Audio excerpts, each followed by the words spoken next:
सकते हैं। हाँ जी मेरे दोस्तों, कानड़ देव की बात करें तो ये राजस्थान के वीर शासकों में एक थे और इनका शासक कहां के थे, तो इसका संबंध कहां से था, तो इनका संबंध आ जाएगा जालोर से। इनका संबंध क्या आ जाएगा भाई, इनका संबंध कहां से था, जालोर से इनका संबंध आ जाता है। और यहां से इसकी पूरी कहानी आप हिस्ट्री में भी पढ़ोगे तो जालोर के शासक थे और ये कहें कि इनकी जो पूरी जो इनका इतिहास था ये काफी एक कहें कि अपने आप में उज्ज्वलमान इतिहास इनका रहा है मेरे दोस्तों। नेक्स्ट आ जाता है कौन सा युद्ध मेवाड़ का मैराथन युद्ध कहलाता है। तो यदि कौन सा युद्ध मेवाड़ का मैराथन युद्ध कहलाता है तो इसका जवाब हो जाएगा द्विवेर का युद्ध। इसका जवाब क्या हो जाएगा मेरे दोस्तों, द्विवेर का युद्ध हो जाता है। और इस द्विवेर के युद्ध की यदि हम बात करें तो यह हुआ कब था, 1582 के अंदर। कब हुआ था भाई, 1582 में। आपने पता होगा कि एक हल्दी घाटी का युद्ध भी होता है और हल्दी घाटी को कहा जाता है राजस्थान की थर्मोपल्ली के नाम से जाना जाता है। किसने कहा था, तो कर्नल जेम्स टोड ने कहा था राजस्थान की थर्मोपल्ली हल्दी घाटी को। और कर्नल जेम्स टोड ने ही कहा था कि भाई इस द्विवेर के युद्ध को मेवाड़ का मैराथन कहा था। और इस मेवाड़ के मैराथन के बाद की बात करें, द्विवेर के युद्ध की बात करें, यह हुआ कब था, 1582 में। उसके बाद ही महाराणा प्रताप ने, इसके यहां पर महाराणा प्रताप उनके बेटे ने अपनी सेना का नेतृत्व किया था और अकबर की तरफ से उनके चाचा के द्वारा नेतृत्व किया गया था। और इसी युद्ध के बाद महाराणा प्रताप ने जो चावंड गोगुंदा जो क्षेत्र आता है ये वापस अपने अधीन जीता था। तो ये सब बातें आपको ध्यान में रखना है।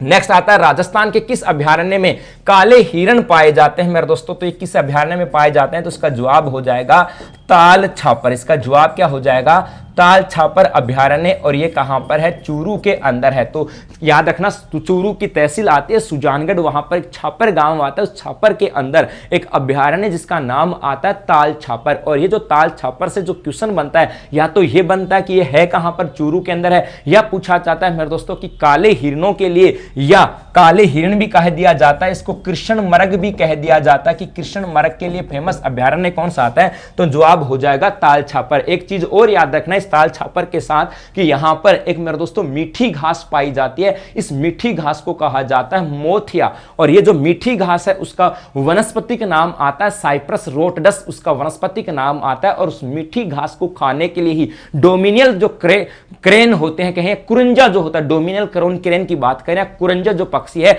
वो यहां पर आ जाती हैं। तो ये याद आपको ध्यान में रखना है, ताल छापर चूरू के अंदर। अगला आता है संपत्ति के अधिकार को किस संविधान संशोधन के द्वारा हटा दिया गया है। मेरे दोस्तों अच्छा क्वेश्चन आता है। और इसकी यदि हम कहानी की बात करें तो देखो, सबसे पहले यदि हम बात करते हैं किसकी, संपत्ति के अधिकार की बात करते हैं। किसकी बात करें, संपत्ति के अधिकार की बात करें। और संपत्ति के अधिकार के साथ आता है 44वां संविधान संशोधन। क्या आता है भाई, 44वां संविधान संशोधन आता है। और ये 44वां संविधान संशोधन हुआ कब था, 1978 के अंदर हुआ था। अब देखो इस 44वें संविधान संशोधन से पहले की बात करें तो इससे पहले मेरे दोस्तों 44वें संविधान संशोधन से पहले यदि हम बात करें तो ये जो अधिकार आता है, ये संपत्ति का अधिकार, ये मौलिक अधिकार था। संपत्ति का अधिकार क्या था मेरे दोस्तों, मौलिक अधिकार की श्रेणी में आता था। और मौलिक अधिकार की श्रेणी की यदि हम बात करें तो किसके तहत आता था, अनुच्छेद 31 के तहत आता था। तो ये भी आपको ध्यान में रखना कि संविधान 44वें संविधान संशोधन से पहले ये मौलिक अधिकार की श्रेणी में था और अनुच्छेद 31 के अधीन आता था। उसके बाद में 44वें संविधान संशोधन के बाद 1970 के बाद इसे मौलिक अधिकार के श्रेणी से हटाकर और इसे क्या बना दिया गया मेरे दोस्तों, इसे विधिक अधिकार कह सकते हैं या इसे कानूनी अधिकार कह सकते हैं। इसे कानूनी अधिकार बना दिया है, अर्थात अब ये मौलिक अधिकार न होकर के कानूनन अधिकार आ जाता है। और इसका उल्लेख किस में आता है, तो अनुच्छेद 301 के तहत इसका उल्लेख आता है। ये सब बातें आपको ध्यान में रखनी है, इतनी सारी चीजें आपको ध्यान में रखनी है। तो पहले ये मौलिक अधिकार की श्रेणी में था, अब विधिक अधिकार या कानून अधिकार की श्रेणी में आता है। और अनुच्छेद कौन सा आता है, तो अनुच्छेद 301 के तहत ये आता है। और इसको मौलिक अधिकार की श्रेणी से हटाया कब किया गया, तो 44वें संविधान संशोधन 1978 के बाद इसको हटाया गया। भाई ये सब बातें आपको ध्यान में रखना है। चलो उसके बाद देखो अगला जो क्वेश्चन आता है वो है कि राजस्थान में बनास नदी का उद्गम स्थल कहां पर है। बनास नदी का उद्गम स्थल कहां पर है भाई, इसकी यदि हम बात करते हैं तो देखो अब पूरी कहानी समझते हैं। सबसे पहले यहां पर लिखता हूं मैं भाई बनास नदी, किसकी बात करता हूं, बनास नदी। और इस बनास नदी की बात करें मेरे दोस्तों, इसे वन की आशा कहा जाता है, इसे वन की आशा और इसे वर्णासा के नाम से जाना जाता है। ये जो बनास नदी है ये राजस्थान में बहने वाली, याद रखना, राजस्थान में बहने वाली सबसे लंबी नदी है।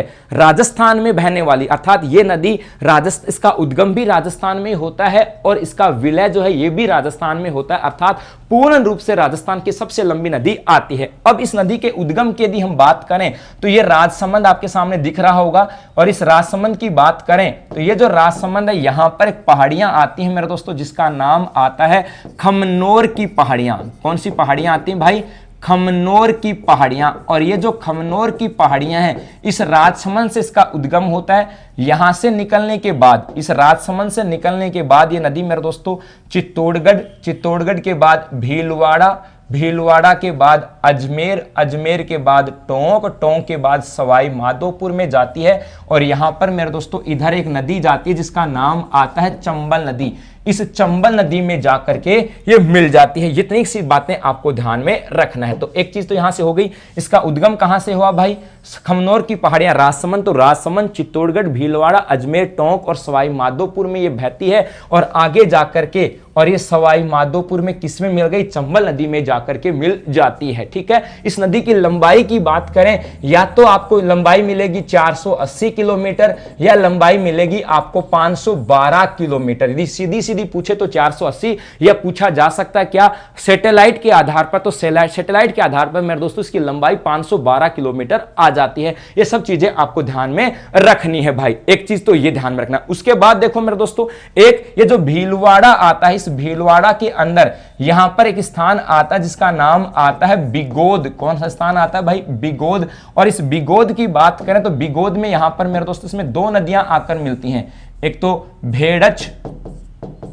और एक आ जाती है मैनाल। मैं सिर्फ मोटे मोटे अक्षरों में लिख रहा हूं तो याद रखना, इस बनास नदी के ऊपर इस बिगोद भीलवाड़ा के अंदर एक त्रिवेणी संगम मिल गया जहां पर भेड़च और मैनाल नदी आकर के मिलती है। तो बनास, भेड़च और मैनाल नदी जो मिलकर के भीलवाड़ा में क्या बनाते हैं, त्रिवेणी संगम बनाते हैं। एक इसी भीलवाड़ा में मेरे दोस्तों यहां पर एक नदी आकर के मिलती है इसमें, जिसका नाम आता है कोठारी नदी। जिसका नाम क्या आता है, कोठारी नदी का नाम आ जाता है। और ये जो कोठारी नदी है इसके ऊपर एक बांध आता है जिसका नाम आता है मेजा बांध। और ये मेजा बांध कहां पर है, भीलवाड़ा के अंदर है।